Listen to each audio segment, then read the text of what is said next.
चांदनी रात समर के सुखद झोंके सुरम्य उद्यान। कुंवर अमरनाथ अपनी छत पर लेटे हुए मनोरमा से कह रहे थे, तुम घबराओ नहीं, मैं जल्द आ जाऊंगा। मनोरमा ने उनकी ओर कातर नेत्रों से देखकर कहा, मुझे क्यों नहीं लेके चलते अमरनाथ?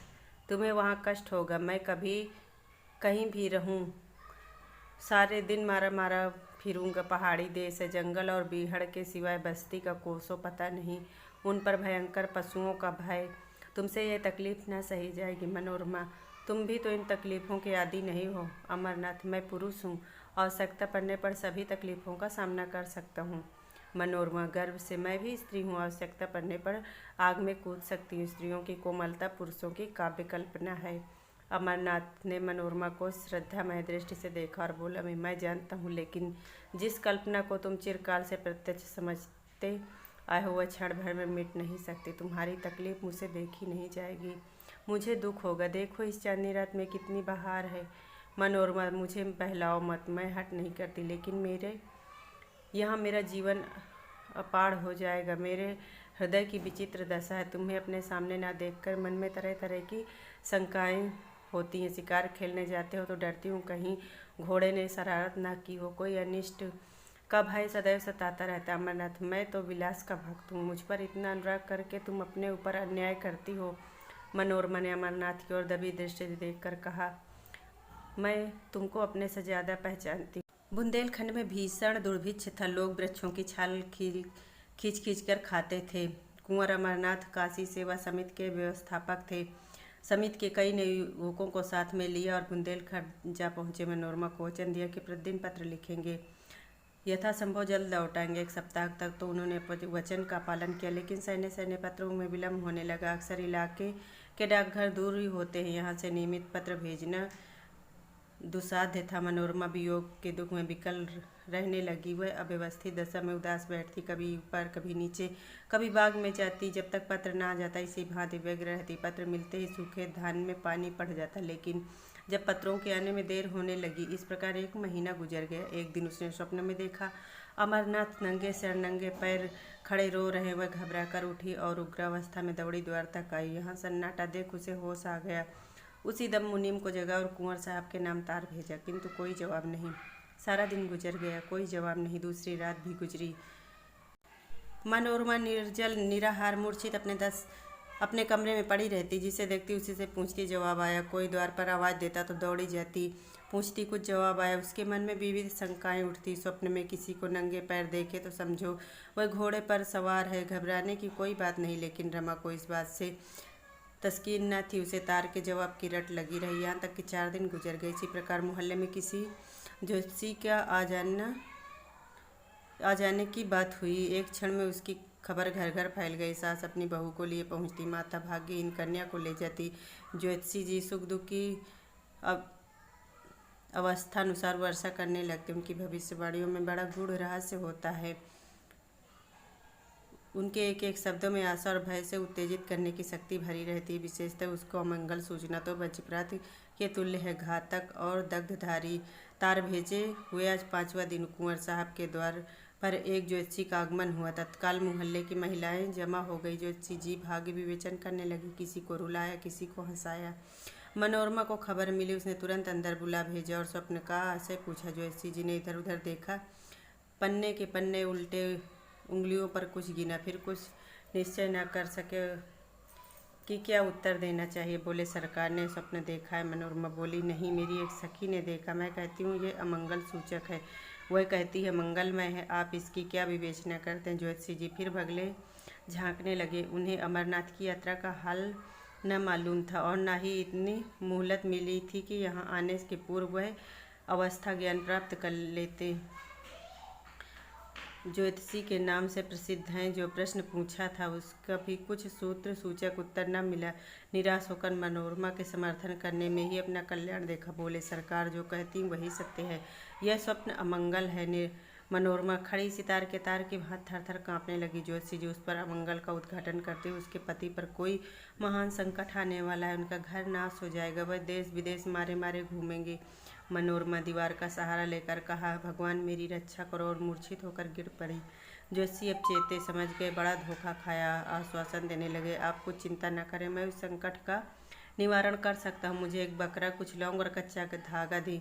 जब कुंवर जी यहाँ के कुशल समाचार आ जाएं तो जो दक्षिणा चाहे दे दे। काम कठिन है पर भगवान की दया से असाध्य नहीं। कल की बात है, सेठ चंदूलाल के यहाँ रोकड़ की एक थैली उड़ गई, कुछ पता न चला। मैंने सगुन विचारा और बात की बात में चोर पकड़ लिया गया। उनके मुनीम का काम था। थैली ज्यों की त्यों निकली। जोशी जी तो अपनी सिद्धियों की सराहना कर रहे थे और मनोरमा चेत पड़ी थी। अकस्मात वह उठ बैठी। मुनीम को बुलाकर यात्रा की तैयारी को कहा। शाम की गाड़ी से बुंदेलखंड पहुंच जाऊंगी। मनोरमा ने स्टेशन पर पहुंचकर अमरनाथ को तार दिया, मैं आ रही हूं। उसके अंतिम पत्र से ज्ञात हुआ कि कबरई में है। कबरई का टिकट लिया, लेकिन कई दिनों के जागरण से वह गाड़ी में बैठते ही सो गई। नींद आते ही अनिष्ट शंका से एक भीषण स्वप्न देखा।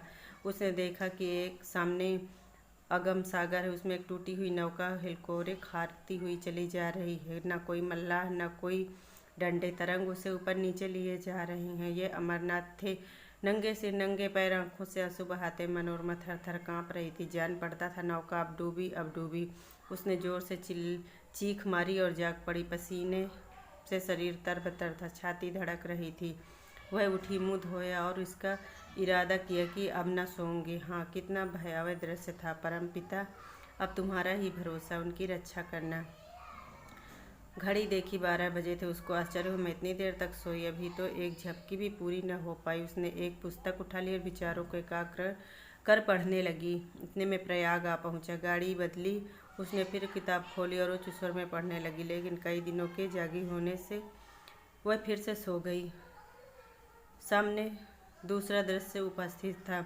आकाश से मिला हुआ एक पर्वत शिखर, उसके ऊपर छोटे छोटे पौधों के सदृश दिखाई देने लगे। श्यामवर्ण घटाएं छाई हुई, बिजली इतनी जोर से कड़कती कि कान के पर्दे फट जाते। कभी यहाँ गिरती है, कभी वहाँ। शिखर पर एक मनुष्य नंगे सिर बैठा, आंखों से अश्रु प्रवाह साफ दिख रहा था। मनोरमा दहल उठी। अमरनाथ थे, पर्वत शिखर से उतरना चाहते थे, लेकिन कोई मार्ग नहीं। अकस्मात एक बार बिजली का भयंकर नाद सुनाई दिया। एक ज्वाला सी दिखाई दी। अमरनाथ अदृश्य हो गए। मनोरमा चीख मारकर जागी। उसका हृदय बांसों उछल रहा था, मस्तिष्क चक्कर खाता जा रहा था। हे ईश्वर, मुझे बुरे बुरे सपने दिखाई दे रहे हैं, न जाने उन पर क्या बीत रही। तुम दीनों के बंधु हो, मुझ पर दया करो। मुझे धन और संपत्ति की इच्छा नहीं, मैं झोपड़ी में खुश हूँ, मैं केवल उनकी शुभकामना रखती हूँ। मेरी इतनी प्रार्थना स्वीकार करो। फिर वह अपनी जगह बैठ। अरुणोदय की मनोरम छटा और शीतल सुखद समीर ने उसे आकर्षित कर लिया। उसे संतोष हुआ, किसी तरह रात कट गई, अब नींद न आएगी। पर्वतों से मनोहर दृश्य दिखाई देने लगे। कहीं पहाड़ियों पर भेड़ों के गल्ले, कहीं पहाड़ियों के दामन में मृगों के झुंड, कभी कमल के फूलों से लहराते सागर। मनोरमा एक अर्धस्मृत की दशा में इन दृश्यों को देखती जा रही थी। उसकी अभागी की आंखें झपक गई। उसने देखा अमरनाथ घोड़े पर सवार एक पुल पर चले जाते। नीचे नदी उमड़ी है, पुल बहुत तंग है, घोड़ा रह रहकर बिदकता है। मनोरमा के हाथ पांव फूल गए। उस उच्च स्वर में चिल्ला चिल्ला कर कहने लगी, घोड़े से उतर पड़ो, घोड़े से उतर पड़ो। यह कहते हुए वह उनकी ओर झपटी। आंखें खुल गई। गाड़ी किसी स्टेशन के प्लेटफार्म से सनसनाती चली थी। अमरनाथ नंगे सिर नंगे पैर प्लेटफार्म पर खड़े थे। मनोरमा की आंखों में अभी तक वही भयंकर दृश्य समाया था। कुंवर को देख उसे भय हुआ, कहीं घोड़े से गिर पड़े और नीचे नदी में फिसलना चाहते। उसने तुरंत उन्हें पकड़ने के लिए हाथ फैलाया और जब उन्हें न पकड़ सके तो उसी अवस्था में वह गाड़ी का द्वार खोला और कुंवर की ओर हाथ फैलाए गाड़ी के बाहर निकल आई। तब वह चौंकी। जान पड़ा किसी ने उठाकर आकाश से भूमि पर पटक दिया। जोर से एक धक्का लगा और चेतना शून्य हो गई। वह कबरई का स्टेशन था। अमरनाथ तार पाकर स्टेशन पर आए थे, मगर यह डाक थी, वहाँ न ठहरती थी। मनोरमा को हाथ फैलाए गाड़ी से गिरते देख हाँ हाँ करते लपके, लेकिन कर्मलेख पूरा हो चुका था। मनोरमा प्रेम वेदी पर बलिदान हो चुकी थी। इसके तीसरे दिन वह नंगे सिर नंगे पैर भग्न हृदय घर पहुँचे। मनोरमा का स्वप्न सच्चा हुआ। उस प्रेम विहीन स्थान में अब कौन रहता। उन्होंने अपनी संपूर्ण संपत्ति काशी सेवा समिति को प्रदान की। अब नंगे सिर नंगे पैर विरक्त दशा में देश विदेश घूमते रहते हैं। ज्योतिषी जी की विवेचना भी चरितार्थ हो गई। दोस्तों, कभी कभी हम इस तरह के अनिष्ट को सोचते हैं और वो हमारी ज़िंदगी में सच हो जाता है। इसलिए मन में सकारात्मक विचार ही लाएं। कहानी पसंद आई हो तो प्लीज़ इसे लाइक कर देना और चैनल को सब्सक्राइब कर लेना।